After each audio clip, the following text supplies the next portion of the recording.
आज की वीडियो में है खाना खाना और बहुत सारा खाना। लेकिन ये सब कुछ मैंने एक ही दिन नहीं बनाया था, बल्कि ओवर दी वीकेंड कुछ कुकिंग की थी। कभी कभी दिल चाहता है बहुत सादा कुकिंग करने का और कभी कभी दिल चाहता है कुछ भी ना बनाया जाए। तो बस ये एक मसरूफ़ वीकेंड गुजरा था। और कुछ चीज़ें लाइफ में ऐसी होती हैं जो कि आपको लगता है कि आप कभी नहीं कर पाएंगे। हलीम उनमें से एक चीज़ है जो कि शादी से पहले, बल्कि शादी के कुछ अरसे बाद तक भी मुझे ऐसे ही लगता था कि मैं कभी नहीं बना पाऊँगी। अच्छा, हमारे घर में जो है वो चिकन ज़्यादा खाया जाता है, तो इसलिए मैं चिकन हलीम बना रही हूँ। और थैंक्स टू पैकेट के मसाले, अप्लाइंसेस के चीज़ें काफ़ी आसान हो गई हैं और वो लोग जिनको एक्सपीरियंस नहीं है वो भी इन चीज़ों को यूज़ करते हुए अच्छी चीज़ें बना ही लेते हैं। तो आज मैं बनाऊंगी हलीम इन दी इंस्टेंट पॉट विद शान मसाला पैकेट। इसके अलावा मैं कड़ी भी बनाने वाली हूँ बटर मिल्क के साथ, और साथ में एक स्नैक का आइटम है। रिसेंटली हुआ कुछ ऐसा कि कुछ हेल्थ इश्यूज़ आए, और मैंने हमेशा जर्मनी में ये सुना है कि हेल्थ केयर सिस्टम इतना अच्छा नहीं है। अपॉइंटमेंट्स में, चेकअप्स में बहुत टाइम लग जाता है, जो कि हो सकता है ट्रू हो। इन माय केस हमेशा मुझे हेल्थ केयर यहाँ का बहुत अच्छा लगा। रिसेंटली मैं गई डॉक्टर के पास, ट्यूसडे को मेरा अपॉइंटमेंट था।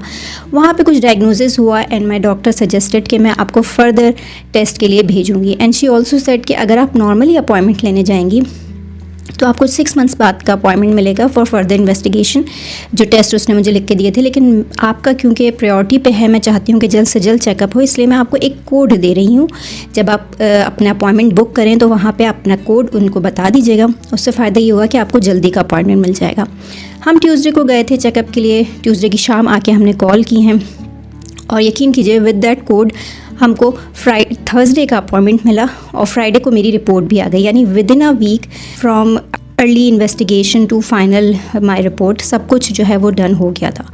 तो अगर आपके केस वाकई ऐसा है कि जो कि ऑन प्रायोरिटी है, या डॉक्टर को लग रहा है कि चेकअप की इमीडिएटली ज़रूरत है, तो मुझे लगता है कि इनके पास तरीके हैं जल्दी अर्ली डायग्नोसिस के। लेकिन वो लोग जो ये कहते हैं कि नहीं यहाँ पे टाइम बहुत लगता है, तो मे बी शायद उनका केस इतना अर्जेंट नहीं होता। जब आप बीमार होते हैं तो छोटी सी छोटी बात भी आपको बहुत महसूस हो रही होती है, but from a doctor point of view, जो कि हंड्रेड्स ऑफ पेशेंट्स रोज़ देख रहे होते हैं, उनको पता होता है कि कौन सा पेशेंट प्रायोरिटी पे है, कौन सा नहीं है। यहाँ पे मेरा MRI भी हुआ है, MRT भी हुआ है, स्मॉल सर्जरीज, बिग सर्जरीज सभी कुछ हुई हैं मेरी और मेरी फैमिली की।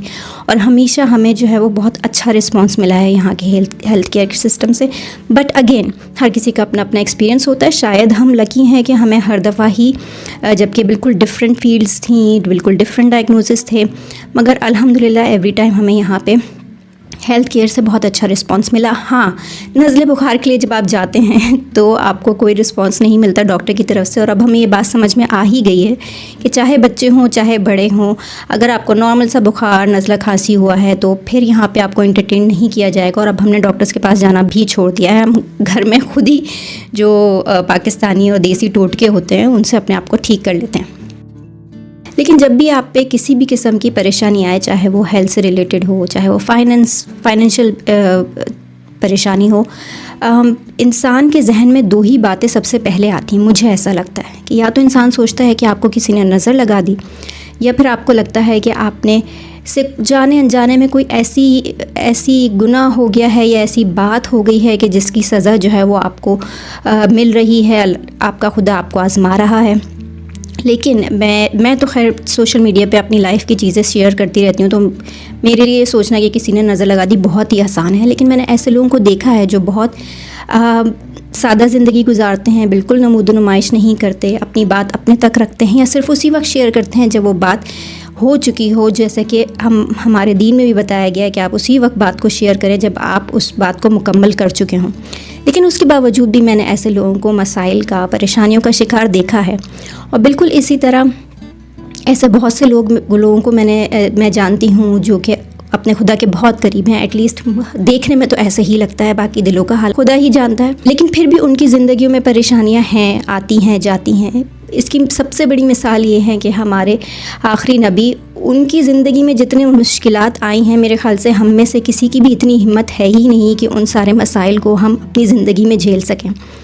वो खुदा से इतने करीब थे, मगर फिर भी उनकी ज़िंदगी आजमाइशों से, जिसे आप टेस्ट कहते हैं, उनसे भरी हुई थी। तो हम तो बहुत ही मामूली लोग हैं, हमारी ज़िंदगी के अंदर परेशानियाँ आना कौन सी बड़ी बात है। बात यह है कि इंसान की ज़िंदगी हमेशा एक जैसी नहीं रहती, कुछ ना कुछ मसले मसाइल आते ही रहते हैं। तो ये सोचना कि किसी ने नज़र लगा दी, आपसे कुछ उल्टा सीधा हो गया, अच्छी चीज़ें हैं, इससे इंसान अपने आप को और एहतियात पसंदी उसके मिजाज में आती है। लेकिन समटाइम्स ऐसा नहीं है, ज़रूरी नहीं है कि किसी ने नज़र ही लगाई हो, ज़रूरी नहीं है कि आपसे कुछ गलत ही हुआ हो। ज़िंदगी तकलीफ़ों का, परेशानियों का नाम है और वो कभी भी बगैर किसी वजह के भी आपका खुदा आपको आजमा सकता है। फिर बैक टू दी कुकिंग। यहाँ पे मेरा हलीम तैयार है। चिकन जो है वो बोन वाली थी, मैंने उसमें से गोश्त को अलग करके उसको ग्राइंड कर लिया था और फिर इस मसाले के अंदर मिला के इसके ऊपर मैंने बघार लगा दिया है। इंस्टेंट पॉट के अंदर कंप्लीट ये बन गया था और साथ में जो वो हैंड ब्लेंडर होता है उसके थ्रू मैंने ब्लेंड किया। कोई इसके अंदर मैंने मेहनत नहीं की, कोई ट्रेडिशनल तरीके से नहीं बनाया जैसे कि बनता है, लेकिन फिर भी हलीम अच्छा था यहाँ पे रहते हुए, क्योंकि इस टाइप की चीज़ें आपको बाहर नहीं मिलती। तो घर में जो आप बनाते हैं वो अच्छा ही बन जाता है। इसका कलर इसलिए थोड़ा सा लाइट है क्योंकि ये चिकन का बना हुआ है। अगर आप इसमें गोश्त यूज़ करेंगे तो इसका कलर जो है वो और भी अच्छा आता है, लेकिन मुझे तो चिकन हलीम भी इक्वली उतना ही मज़े का लगता है जितना कि गोश्त का। तो दूसरी चीज़ें मैं आज बना रही हूँ, आज नहीं मतलब वीकेंड पे बनाई थी, वो थी कड़ी। और कड़ी जो है इसके अंदर मैं नॉर्मल दही के बजाय जो है बटर मिल्क यूज़ करती हूँ। उसको भी मैं ला के एक दिन ओवरनाइट अपने काउंटर पे छोड़ देती हूँ और फिर नेक्स्ट डे उसको यूज़ करती हूँ। तो उससे चांसेस ये होते हैं कि खट्टी बन जाए, लेकिन यहाँ की जो दही है और बटर मिल्क है उससे खट्टी जो कड़ी है उसका बनना काफ़ी कम होता है, लेकिन फिर भी कभी कभी दिल अच्छी बन ही जाती है। जब मैंने फ़र्स्ट टाइम कड़ी बनाई थी तो मुझे याद है मैं अकेली थी अपने हस्बैंड के साथ, उस वक्त सिर्फ मेरा एक ही बच्चा था और मैंने कड़ी चखी है और वो मतलब मेरे लिहाज से फ़र्स्ट अटैम्प्ट के लिहाज से बड़ी अच्छी थी।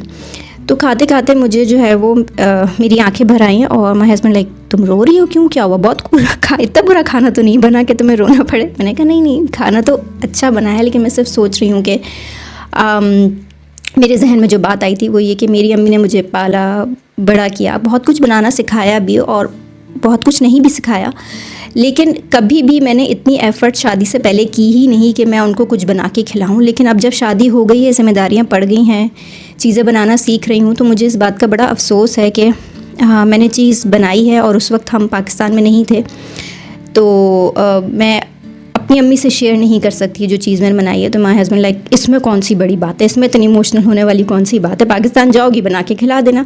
बट उनके लिए वो कहना बहुत आसान था, लेकिन जो ख़वातीन हैं वही इस चीज़ को समझ सकती हैं कि जब आप पहली दफ़ा कोई चीज़ बनाते हो, कोई ऐसी चीज़ जिसको आपने हमेशा से सुना हो कि वो मुश्किल है, जैसे कि हलीम, कड़ी वगैरह, तो आप मुझे ऐसा लगता है कि सारी ही लड़कियों को ये जहन में ज़रूर आता होगा जिन्होंने शादी से पहले कुकिंग नहीं की कि क्या अच्छा होता कि हम शादी से पहले भी ये सब कुछ करके अपने माँ बाप को भी खिलाते, तो क्या ही बात थी। वीकेंड था और वीकेंड के ऊपर बारिश हो रही थी। अक्सर यहाँ पे यही होता है कि जब वीकेंड आता है तो बारिश भी आ जाती है और हम कहीं बाहर नहीं जा पाते। तो मैंने जो है वो ये स्नैक के तौर पे पफ पेस्ट्री से मैं समोसे टाइप चीज़ बनाने वाली हूँ। यहाँ पे मैंने चिकन ली थी और उसको जो वाइट सॉस के साथ प्रिपेयर किया था, साथ में उसमें थोड़ा सा मैंने पेपरिका भी डाला है, पेपरिका इस कैप्सिकन या शिमला मिर्च जिसे कहते हैं, और ये मिक्सचर मैंने तैयार कर लिया था। और अब मैं इसके बनाने वाली हूँ नॉर्मल पेटीज़ टाइप, और ये बहुत अच्छे बन जाते हैं अवन के अंदर 20 मिनट्स के अंदर। बड़े क्रिस्पी और मज़े के बनते हैं। और ये जो फिलिंग है वाइट सॉस चिकन की, ये भी बहुत अच्छी है, नॉर्मल सी रेसिपी है, मैंने फूड फ्यूजन की ही देखी थी, आप लिख के सर्च कर सकते हैं, आपको भी रेसिपी मिल जाएगी। डू ट्राई इट अगर आपके घर में मेहमान है। मेरे घर में मेहमान बहुत ही कम आते हैं क्योंकि स्कूल्स जब होते हैं तो सभी के स्कूल्स होते हैं और उन दिनों में मिलना बड़ा मुश्किल हो जाता है। और फिर वीकेंड जो है उसके ऊपर मौसम के मिजाज को देखना पड़ता है। अगर मिजाज अच्छा है तो किसी से मिला जा सकता है, वरना ज़्यादातर जो मिजाज है वो अच्छा नहीं होता, तो हम लोग घरों में ही होते हैं।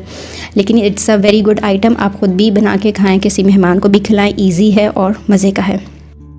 बात हो रही थी मुश्किलात की कि आपकी ज़िंदगी में मुश्किलात आती हैं जिस एक सिर्फ 1 वीक है जिसमें एक चीज़ सामने आई और फिर उसकी फ़ाइनल रिपोर्ट आई, अल्हम्दुलिल्लाह एवरीथिंग इज़ फ़ाइन। मगर वो जो कुछ दिन थे वो काफ़ी मुश्किल थे और मुझे लगा था कि मेरे ऊपर अगर कोई बड़ी बीमारी आएगी तो I will be vocal about it, क्योंकि मे भी शायद मैं वीडियोस बनाती हूँ तो आई विल एजुकेट और मैं लोगों को ही बताऊँगी। लेकिन जब एक्चुअली वो चीज़ हुई तो इट वॉज़ वेरी डिफ़िकल्ट और मुझे अंदाज़ा हुआ कि क्यों लोग नहीं बता पाते, क्यों लोग नहीं बोल पाते। क्योंकि जब आपके ऊपर किसी भी किस्म की परेशानी आए तो उसको किसी के साथ, किसी ऐसे के साथ शेयर करना जिससे आप क्लोज़ ना हो। ऑब्वियसली जो इनके साथ आप क्लोज़ होते हैं उनको बता के तो आपका दिल हल्का हो जाता है, लेकिन हर किसी को बताना, उनके सवालों का जवाब देना वाकई बहुत मुश्किल है। लेकिन ये चीज़ सिर्फ उसी वक्त आसान होती है जब आप उसे एक्सेप्ट कर लें। क्योंकि ये चीज़ थी, मैंने अपने दोस्तों से शेयर की और उसमें से एक दोस्त ने मुझे कहा कि सबसे जो बड़ा प्रॉब्लम होता है जब कोई परेशानी आती है